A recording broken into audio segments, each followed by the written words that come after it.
दोस्तों, पाकिस्तान के छक्के छुड़ाने वाले भारत के पहले फील्ड मार्शल सैम मानेकशॉ हों या फिर चीन पाकिस्तान को हर बार आगाह करने वाले जनरल बिपिन रावत हो, इन दोनों में एक ही बात समान थी। दोनों गोरखा रेजिमेंट से आते थे और गोरखा सैनिकों के गौरवशाली इतिहास का प्रतिनिधित्व करते थे। अब जो हालात हैं, उन्हें देखकर लगता है कि भारतीय सेना में गोरखा सैनिक इतिहास बनकर रह जाएंगे। कई दशकों तक नेपाली गोरखा सैनिक भारतीय सेना की ताकत बनकर रहे और अपने देश नेपाल की अर्थव्यवस्था को भी मजबूत करने का काम किया है।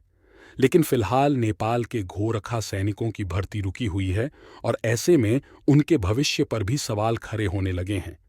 भारत ने ईयर 2022 में अग्निवीर स्कीम योजना को लागू किया था। इसके बाद से ही हालात बदल गए हैं। ऐसा नहीं है कि भारतीय सेना में गोरखा की भर्ती पूरी तरह से बंद हो गई है, लेकिन फिलहाल यह भर्ती प्रक्रिया रुकी हुई है। अफसोस की बात है कि गोरखा रेजिमेंट से नेपाली गोरखा गायब हैं। इसके साथ ही भारतीय सेना में सैनिकों की भर्ती की परंपरा भी टूट गई है। ईयर 1947 में हुए एक ट्रिपार्टाइट एग्रीमेंट के बाद नेपाली गोरखा सैनिक यूके, भारत और नेपाल की सेनाओं का हिस्सा बने थे। इस एग्रीमेंट के बाद ब्रिटिश इंडियन आर्मी में सेवा देने वाले गोरखा सैनिकों की स्थिति में बदलाव हुआ।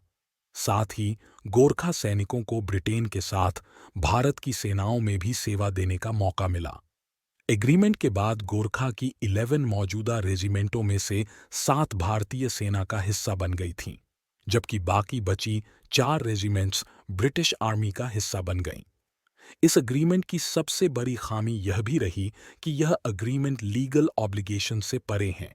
इसके तहत कोई ऐसा तंत्र नहीं है जो भारतीय सेना में गोरखा सैनिकों की भर्ती को नियमित कर सके।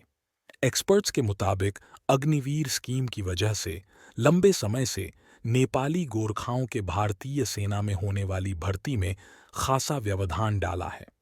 स्कीम के लॉन्च होने के बाद से इस तरह की कई ऐसी बहस हो रही हैं जो सॉवरेंटी और दूसरे देशों के नागरिकों की भारतीय सेना पर पड़ने वाले प्रभावों से जुड़ी हुए हैं।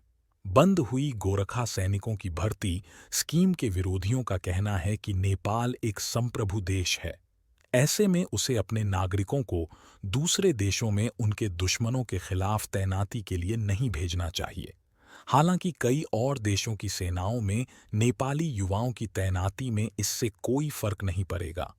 अग्निवीर भर्ती प्रक्रिया से उन कई सैनिकों के भविष्य पर भी सवाल उठने लगे हैं जो अलग-अलग वॉर जोन्स जैसे रशिया एंड यूक्रेन में तैनात हैं।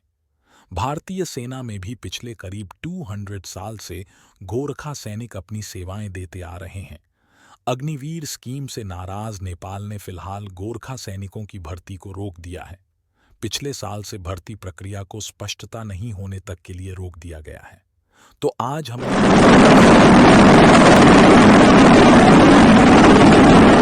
आपको वीडियो पसंद आया तो हमारे चैनल थ्योरी ब्रेकर को like, comment, share and subscribe करें।